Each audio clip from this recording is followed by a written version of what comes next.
Hello everyone, welcome to a new Tina Teacher series called Grammar for IELTS.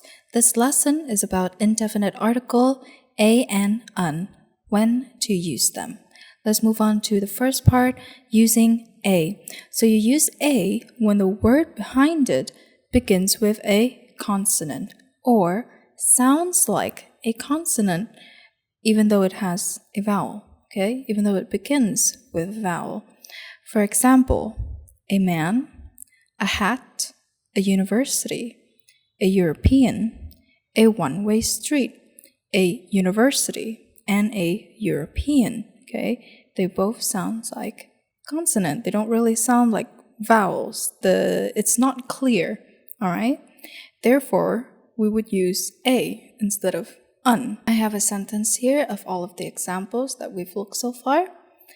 I saw a European man with a hat attending a university on a one-way street yesterday. Okay, so that's how you know when you use a. When the word behind it starts with a consonant or sounds like it starts with a consonant. It's all about consonant with a. Next up, for un, which is the opposite of a, it focuses on vowels. You use un before words that start with a vowel, a, e, I, o, u, or words beginning with a mute, h, okay? So let's focus on that point first. For example, an apple, an island, an uncle, an egg, an onion, an hour. Even though h is a consonant, and if you have a consonant, you use a, but the h is quiet. So you only say O-U-R, hour. Therefore, we use un, right?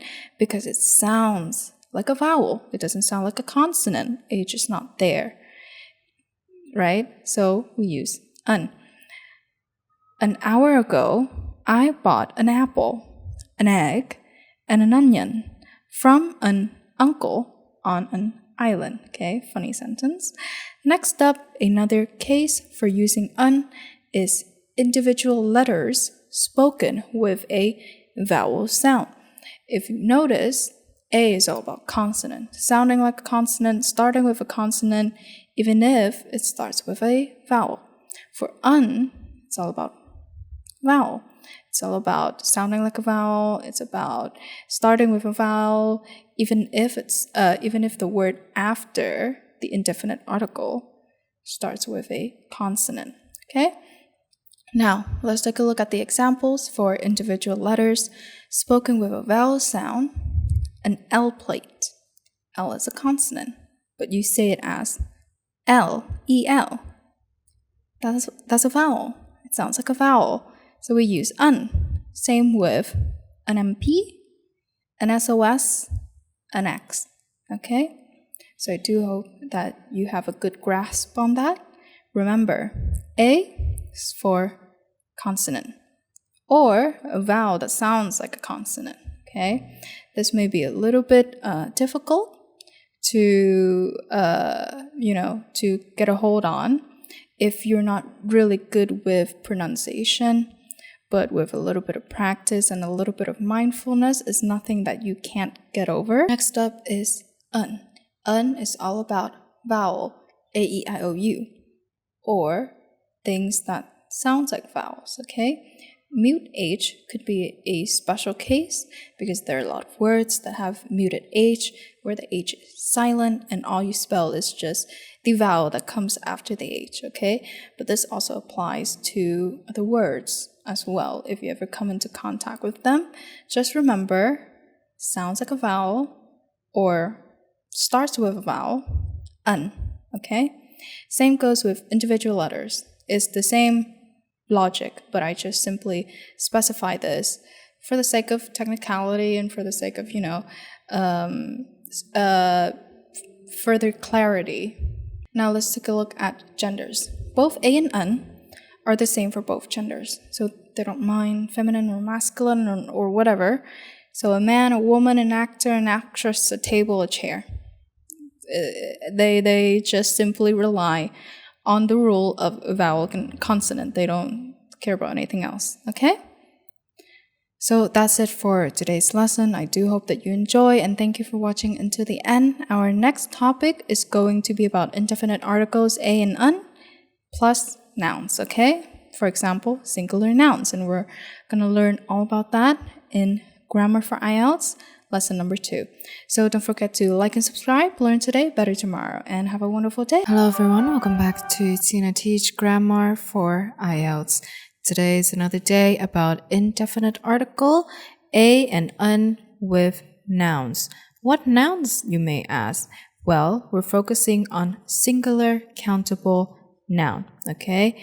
I will go further into what they are and the different use cases for a and un, okay?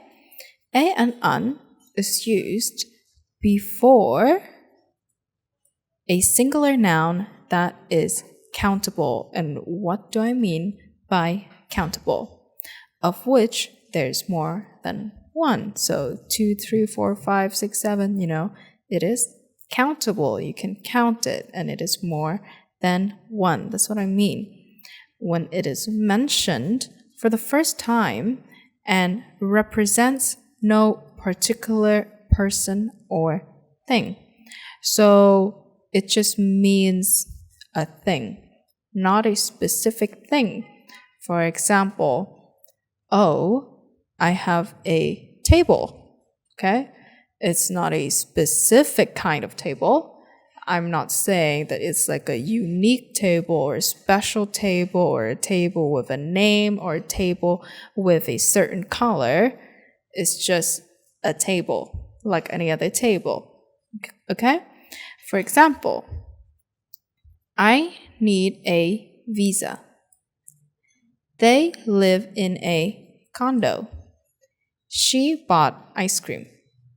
As you can see, visa, condo, and ice cream, they are very broad, right? These sentences don't mention anything about a particular visa, like a country's visa, or, if whether or not it is a special type of visa that you need this and that. Neither do they mention anything about a special kind of condo, what kind of condo it is, the color, the space. It's just a condo, a visa, and some ice cream. That's it, okay? Next up to another use case of a and un before a singular countable noun, which is used as an example of a class of things. Now you may get confused. A class of things. What does that mean? Well, a class of thing just means a group of stuff, a group of object. For example, a car must be washed. A car meaning all cars, the category of cars, group of cars, a class of things, okay? All cars or any cars, for that matter. A cat needs a bath. Any cats need a bath, okay? When someone says a cat needs a bath, they are talking about, that specific cat that they're referring to, but they're also talking cats generally need a bath, okay? All cats need bath. Any cats need bath. Otherwise, they get dirty and they get sick, okay? So I hope that makes sense to you. Just want to emphasize that this use case, singular countable noun, as well as, this use case as an example of a class of things, they're not pointing to anything specific. It's just very broad, very general. Next up, a noun complement, okay? You can use a and un before a noun complement. Now, I just want to briefly explain, if you don't already know what a noun complement is, it's just in the name. Complement means to add further to something, and a noun complement is a word that provides further context, further detail about a noun. But it is not today's subject, so you don't need to mind it too much. In future lessons, we surely will dive deeper into noun complements, different examples of noun complements, and how you can use them effectively in a sentence. Now, let's go back to our topic. Noun complement, a and none, including the names of professions as well. For example, it was an earthquake. She'll be a wonderful doctor. He is a lazy bartender. Okay? So within these examples, which words do you think refer to professions? Well, we have doctor, okay? A doctor helps sick people. Bartender, someone who makes alcoholic drinks, okay? Now, that's it for today's lesson. I do hope that you learned something new and that you expand your knowledge of grammar to ace that IELTS band that you're looking for. Our next topic will be covering more use cases for a and un, because there's so many I cannot, cover all of them in one lesson alone. So I do hope that you'll tune in to that next lesson as well. And we'll be looking at further use cases and different examples for a and un. Because for something as universal and simple as a and un, they do come with a lot of rules and regulations. So don't forget to like and subscribe. Learn today, better tomorrow, and thank you for watching. Hello everyone, welcome back to Tina Teach IELTS Grammar. Once again, we have indefinite article, a and un, more a and un with nouns, okay? So first off, let's see what we have for this lesson. We have expressions of quantity and then with certain numbers, okay? So first off, with expressions of quantity, you can put a in front of, for example, a lot of, a great deal of, a couple, a great many, and a dozen. A dozen means 12, okay? When you hear dozen, oh, that's 12. One more time, you can put a in front of expressions of quantity, such as a lot of, a great deal of, a couple, a great many, a dozen. You can do the same with a few, a plenty of. And next up, to certain numbers. So we're getting into, 100, 1,000. Now, you can put a before half if half follows a whole number. For example, 1.5 kilos. 1.5 kilos. So half is following a whole number, a kilo. A kilo and a half. Okay?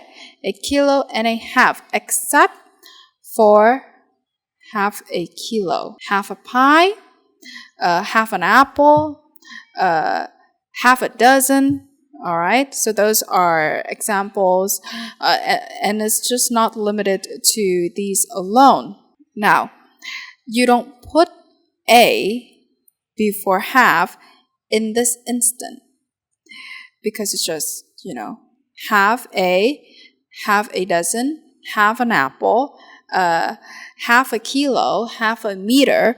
But if you're going to put a number before half, like 1 or 2 or 3, like 3.5 meter, then you put a in front of half. All right? Now, sometimes it is possible to go a half holiday and a half share. Now, this may seem a little bit difficult for those of you that are not used to, using a with stuff like this. But don't worry, the more you practice, the better you will be. Like myself personally, when I first encountered this, I was also a bit confused. But the more you talk to people and the more you hear them, this is simply very natural. Okay? You don't say 1.5 holiday. No one says that. So naturally, you also don't say it. You say a half holiday or a half share instead. Now, next up is usual, as in this is how you usually say it. A third, a quarter, a fifth, a ninth, a half. Okay? So now let's recount. If there are expressions of quantity, you put a in front. A lot of, a few, a great, a plenty, a couple, a dozen. These are not numbers, okay? They are just expressions of a general quantity. But when it comes to certain numbers, 100, 1,000, you also put it in front, okay? You also put a in front of 100, 1,000, the same with expressions of quantity. Now, when you get into, the half, it gets a little bit more difficult.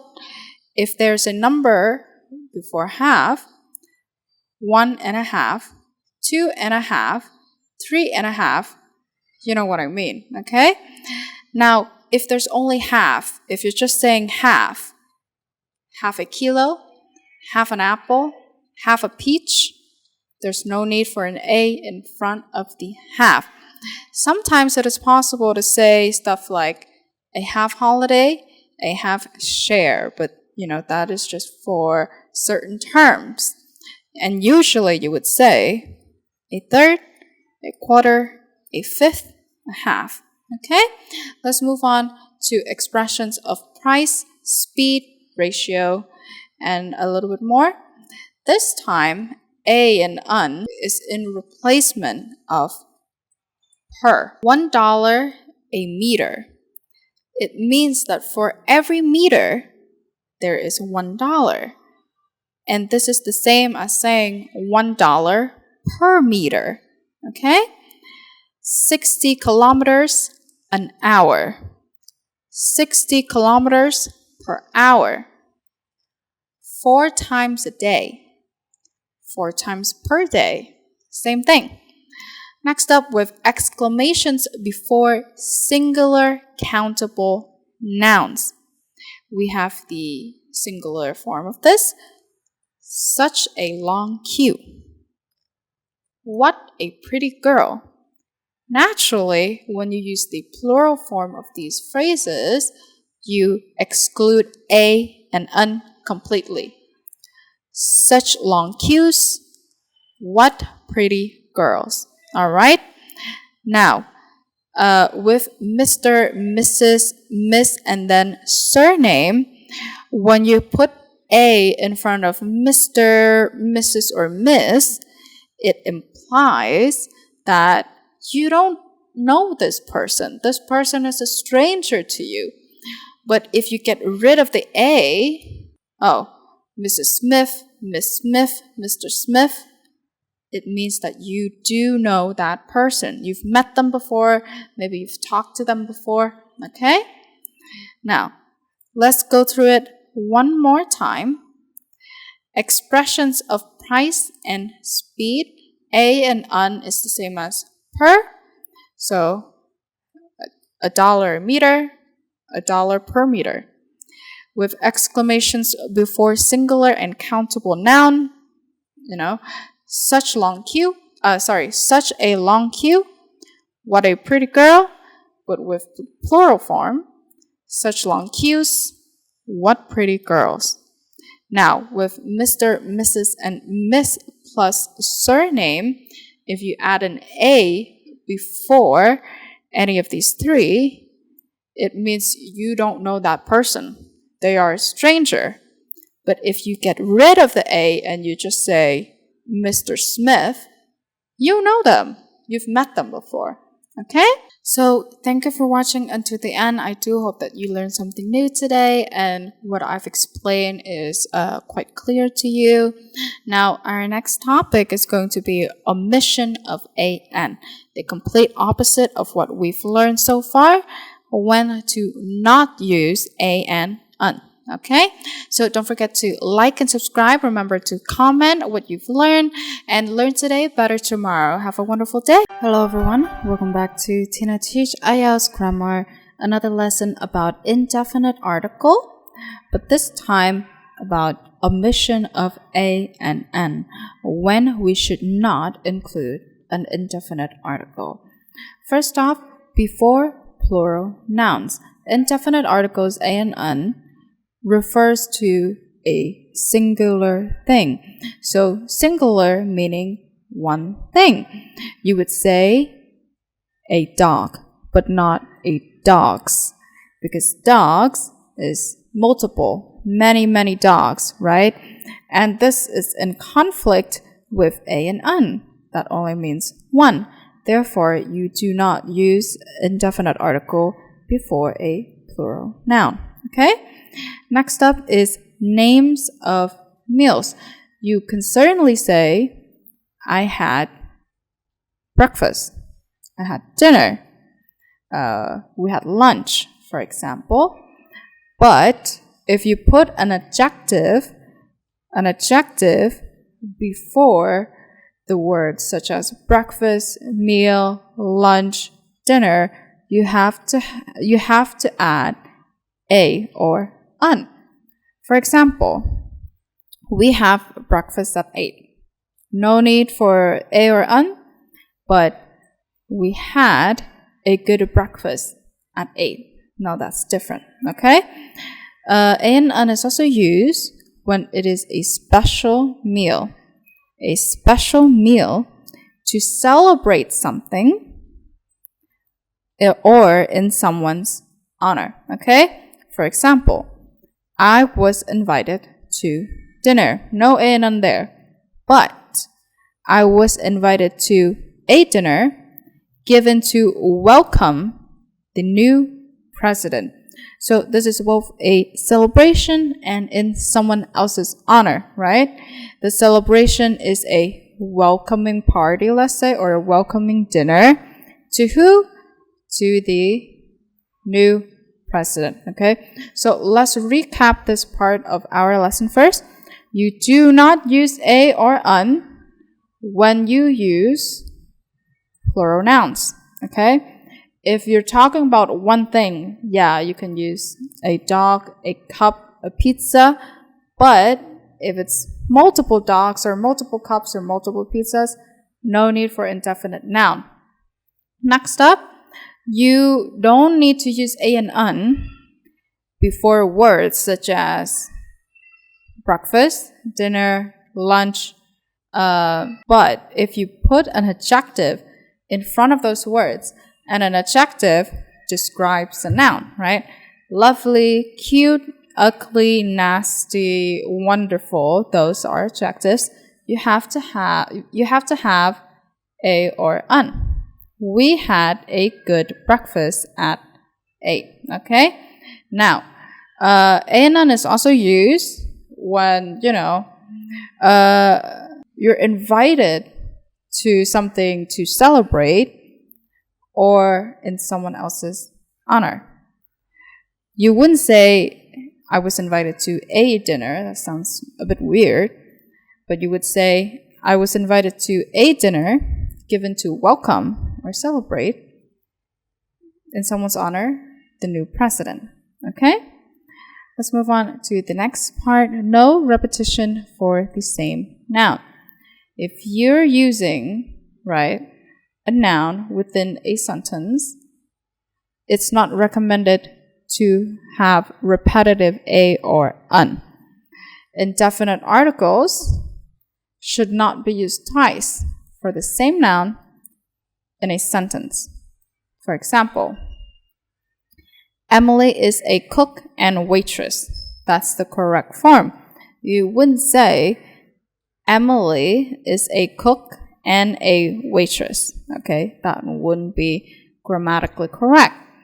Another example is Mark is neither a musician nor singer. The wrong form of this would be Mark is neither a musician nor a singer. As you can see, there's two repetition, and that shouldn't be. The last part that we're going to talk about is uncountable nouns. Just as the name said, uncountable means you cannot count it. For example, poetry, damage, information, and advice. How do you count damage? How do you count advice, right? You can certainly add quantifiable words such as many or few or plenty, but if you're just using these nouns as is in a sentence, they are considered uncountable. So, she gave me advice. He writes poetry. If you were to say he writes a poetry, that is incorrect. Okay, that is not grammatically correct. But you can certainly say he wrote a line of poetry. Now that is quantifiable, that is countable, that is okay. She gave me a few advice, for example. Okay, if you add in quantifiable terms, you can certainly use indefinite articles. But if you're just going advice, poetry, damage, information, no need. All right? Now, that's it for today's lesson. I do hope that you learned something new, and thank you for watching until the end. Our next topic is going to be about indefinite article plus one. When are we going to use one? When should we not use one? And how does one compare to what we've learned with a and un? Okay, so don't forget to like and subscribe, comment any questions you have, and learn today, better tomorrow, and have a wonderful day. Hello everyone, welcome back to Tina Teach IELTS Grammar, once again with indefinite article a and un. This time we have a new addition with one. Okay, now let's see what this lesson is all about. First off, count or measure, time, distance, weight, etc. You can either use a or un or one for the singular, okay? Obviously, not plural. For example, 1 pound, 1 million mile, and a pound and a million mile, okay? 1 pound and a pound means the same thing. Same with 1 million mile and a million mile. However, there is an exception for sentences like this. The rent is $100 a week. You never say the rent is $100 1 week. The a before the word week over here is not replaceable by one, okay? The rent is $100 1 week. It just sounds very strange. Next up, in other types of statement, an and one are not normally interchangeable, meaning they're often not used, in replacement of each other, because one and noun usually means one only or not more than one, okay? So the person is just asking for one. And a and un does not mean the following. For example, a shotgun is no good, meaning it is the wrong thing. One shotgun is no good, meaning I need more than one. As you can see the difference, I'm just going to erase this a little bit so it looks cleaner and you don't get confused. When you say a shotgun, meaning the thing that you want is not a shotgun. But when you say one shotgun, it means that you want the shotgun, yes, but more than one. Okay? That's the little nuances of English there.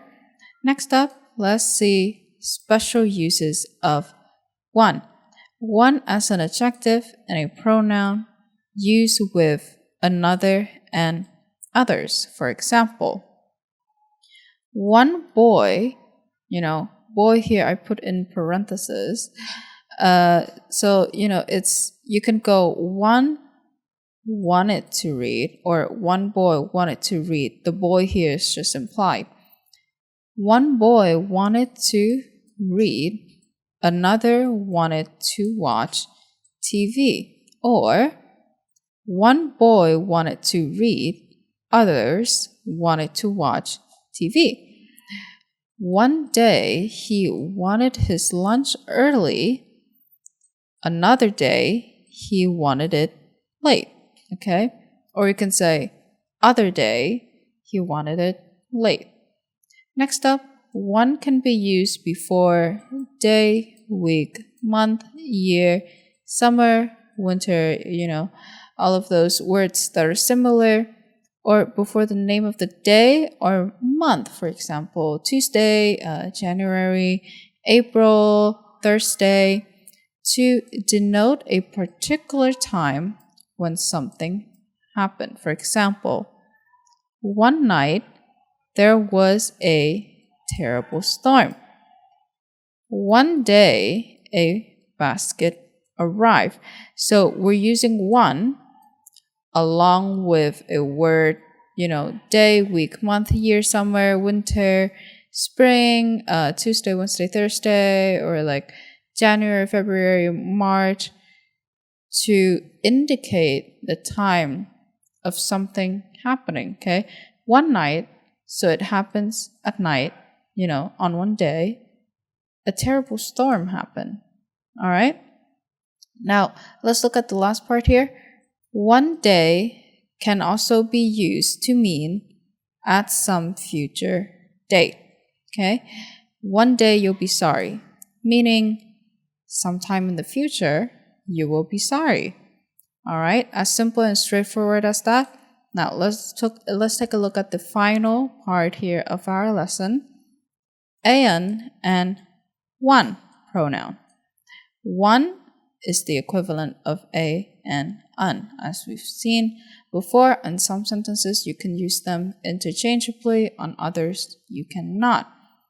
Here I have, did you get a ticket? Yes, I managed to get one. Here, the person is asking for a ticket, so one ticket.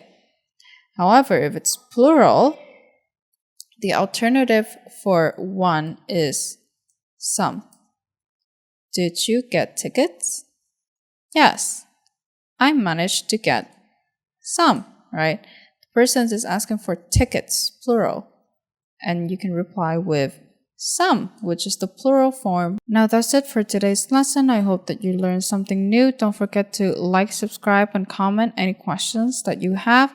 Our next discussion is going to be about how and when to use a little and a few. So remember to tune in, learn today, better tomorrow, and have a wonderful day. Hello everyone, welcome back to Tina Teach IELTS Grammar. This time it's not about indefinite article anymore, it's just article. And we're taking a look at a little and a few. Okay, so what are they about? The first use case is before a noun. A little and a few, both are adjectives because it modifies a noun, are used before uncountable nouns, meaning that you cannot count the nouns, or the nouns are not very clear in terms of amount or quantity. Okay, for example, a little salt or little salt. Next up, a few and few, same thing, adjective as a little and a few, are used before plural nouns. A few people or few people. Obviously, when you say few, it's more than one. Next up is all four forms can be used as pronouns, either alone by themselves or with the word of. Sugar, a little, please. Only a few of these are any good. A little, a few as adjectives and pronouns. So I'm going to go a little bit in detail about a little and a few in the role of being an adjective and pronouns, okay? So a little means a small amount, or what the person who says considers a small amount. A few is a small number, or what the speaker considers to be a small number. Now, a little, small amount, a few, small number. Their definition are quite similar, amount and number, but as we, go into a intermediate level with grammar, their difference can be quite notable. But there's also a case of you being able to use a little and a few interchangeably, like a, an, and one, okay? Let's move on to the next part. The word only, placed before a little or a few, emphasizes that the number or the amount is, really is small in the speaker's opinion. Only a few of our customers have accounts. So when people say, only a few of this, only a few of that, you can expect to think of something like maybe 4 people, 5 people, 2 things, 3 things, very, very small in quantity, okay? But you can change this by adding quite. If you put quite before a few, it increases the number considerably. So I've said, for example, a few can mean, let's just say 4 or 5 people.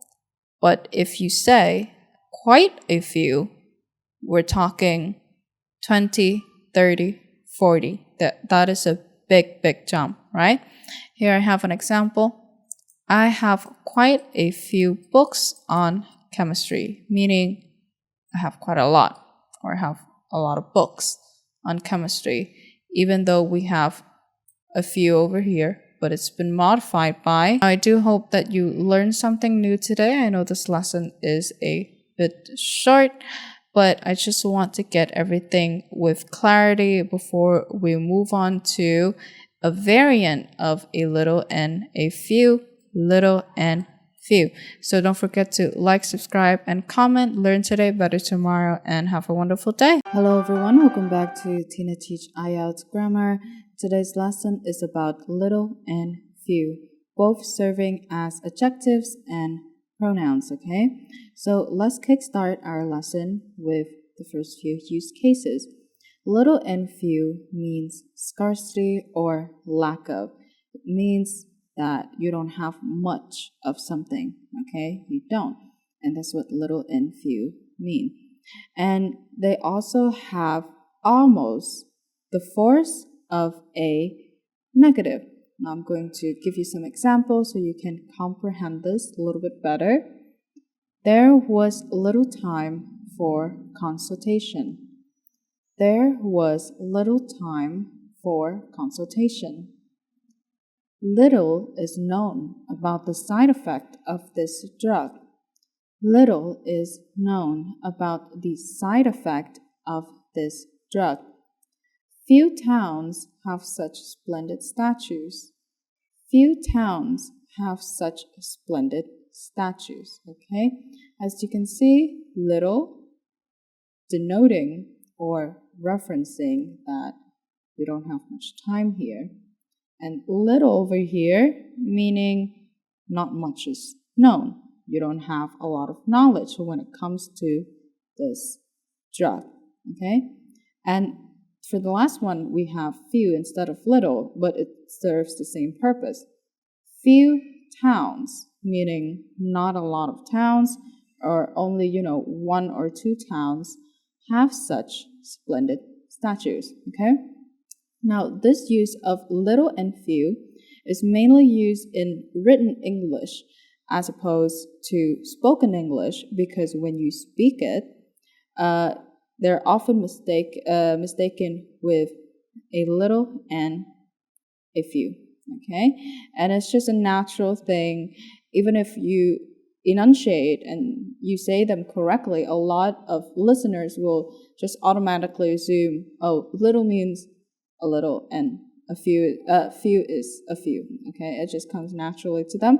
That is why in conversation, little and few are normally replaced by hardly any.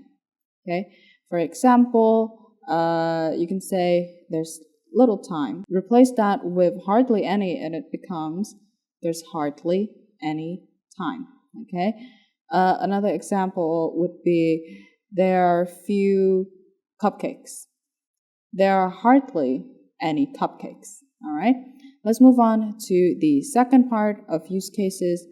A negative verb plus much or many. Okay, we saw little equals to we saw hardly any. We saw little equals to we saw hardly anything. And then the second one is tourists come here, but few stay overnight.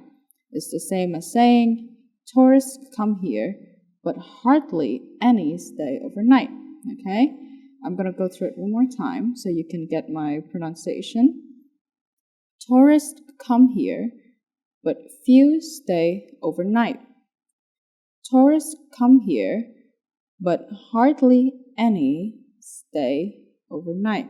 All right? Now, in some instances, little and few can be used more freely. You know, it means that you don't have to pay too much attention to the words and the sentence structure that little and few is within when they are qualified by examples such as so, very, to, extremely, relatively.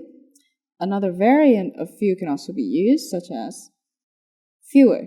All right, I'm going to give you some examples. I'm unwilling to try a drug I know so little about. I'm unwilling to try a drug I know so little about. There are fewer butterflies every year. There are fewer butterflies every year. They have too many technicians. We have too few. They have too many technicians. We have too few. Okay, now let's do a quick recap before we end the lesson. The first use cases of little and few. Little and few means there's not a lot of something, denoting scarcity or lack of. Okay, for example, there was little time, little was known, and few towns. This use of little and few is mainly used in written English because when you say them, a lot of listeners would automatically hear a little and a few instead. So in conversation, you would replace them with hardly any. There was hardly any time. Hardly anything was known, for example. Okay? Hardly any towns have such splendid statues. Now, to the last part, if you use a negative verb with either much or many, the sentence would look something like this. We saw little is the same as we saw hardly anything, or we didn't see much. Okay? Now, little and few can be used more freely when they are qualified by words such as so, very, to, extremely, and relatively. Okay? I'm unwilling to try a drug I know so little about. There are fewer butterflies every year. Now that's it for today's lesson. Thank you for tuning in. I really appreciate that. Don't forget to continue with my next topic, a little and little, both being adverbs. Okay? Don't forget to like, subscribe, and comment anything you're curious about.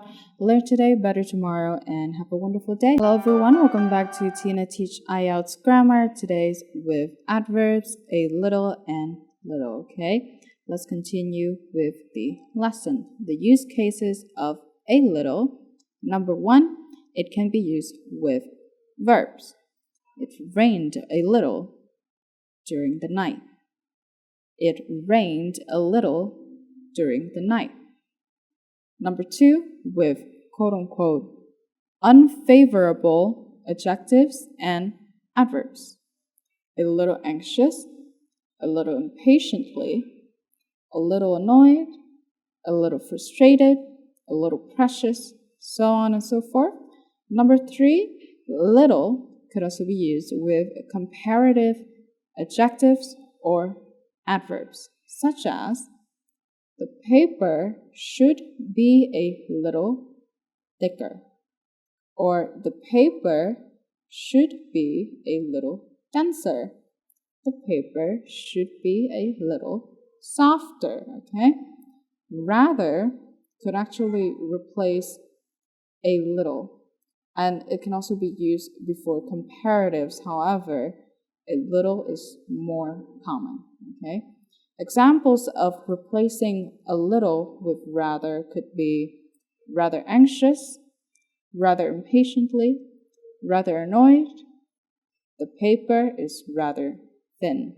The paper is rather thick, okay? Now, let's move on to the next part in colloquial English. And if you're not familiar with the term colloquial, it means informal English, okay? In informal English, people would use a bit instead of a little. But nowadays, a bit is, I would say, it's very common with a little, and it's not just restrictive to informal English, okay? You could say to your boss, "Oh, I'm sorry, I'm a bit late," okay? It would have the same effect as saying, "I'm sorry, I'm a little late," all right? But if you want to, if you want to be grammatically correct and you want to be super technical about it, then a bit is informal. Another case is that little can be used chiefly with better or more for formal English, okay? For example, his second suggestion was a little better than his first. His second suggestion was a little better than his first. He was little more than a child when his father died. He was little more than a child when his father died, okay? Let's move on to informal English. Little can be placed after certain verbs, such as expect, know, suspect, and think. He knows little of the misfortune that she went through. He knows little of the misfortune that she went through. He thought little of the man before him. He thought little of the man before him. Okay, now let's recap real quick what we've just learned. A little can be used with a verb. It rained a little. With unfavorable adjectives and adverbs, a little anxious, a little negative, a little annoying, for example, and it can also be used with comparative adjectives or adverbs. The paper should be a little thicker, the paper should be a little denser. And rather could actually replace a little. So a little anxious becomes rather anxious, rather annoyed, rather frustrated. Now, in colloquial English, a bit could replace a little, okay? But this is not so strict. For example, instead of saying, I'm sorry I'm late, I'm sorry I'm a little bit late, you could say, I'm sorry I'm a bit late, okay? Another case for little is that it can be used with better or more. In formal English, of course, his second suggestion was a little better. He was little more than a child. Now, continuing with formal English, little can be placed after certain verbs, such as expect, know, suspect, and think. He knows little of the misfortune. He thought little of the man before him. Okay, that's it for today's lesson. I hope that you enjoy and you understand all of that grammar. Now, next topic is going to be about the or the definite article. Okay, so remember to tune in, like and subscribe, comment anything that you curious about or not sure. Learn today, better tomorrow, and have a wonderful day.